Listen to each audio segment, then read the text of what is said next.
អាណាព្យាបាលដែលកំពុងតែមានកូនសិក្សានៅសាលាបឋមសិក្សាសំរោងសែនត្រូវបានអញ្ជើញមកដើម្បីពិភាក្សាពីការដាក់បញ្ចូលម្សៅត្រីហ្វូរិកអាកែជាមួយនឹងអាហារពេលព្រឹករបស់សិស្សជាលើកទី1ហើយដែលអាណាព្យាបាលមួយចំនួនព្យាយាមអានម្សៅត្រីហ្វូរិកអាកែក្រុមការងារគម្រោងរបស់អង្គការ FIDR ព្យាយាមណែនាំអំពីម្សៅត្រីហ្វូរិកអាកែនិងអត្ថប្រយោជន៍ដែលនៅក្នុងនោះមានជាតិកាល់ស្យូមខ្ពស់ដែលអាចជួយទៅដល់ការលូតលាស់ក្មេងបានល្អម្សៅត្រីហ្វូរិកអាកែផលិតឡើងចេញពីផលិតផលក្នុងស្រុកមានដូចជាត្រីឆ្អើរកំពឹសល្ពៅល្ងនិងបន្លែពណ៌បៃតងផ្សេងទៀតដែលមាននៅក្នុងសហគមន៍តោះចង់ដឹងថាម្សៅត្រីហ្វូរិកអាកែមានរសជាតិបែបណា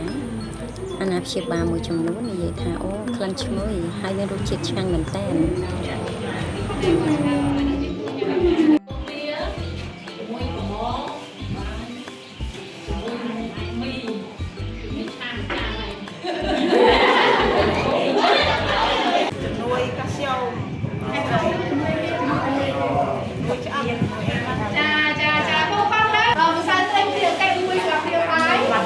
គេស្មើនឹងទឹកដោះគោមួយកែ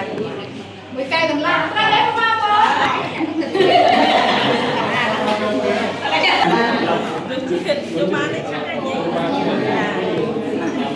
ជាមួយរសជាតិដ៏ឆ្ងាញ់របស់ម្សៅត្រីហ្វូរិកអាកែពួកគាត់នឹងចូលរួមបដិភាគជាមួយសាលារៀនដើម្បីឲ្យកូនរបស់ពួកគាត់បានញ៉ាំម្សៅត្រីហ្វូរិកអាកែគ្រប់គ្នា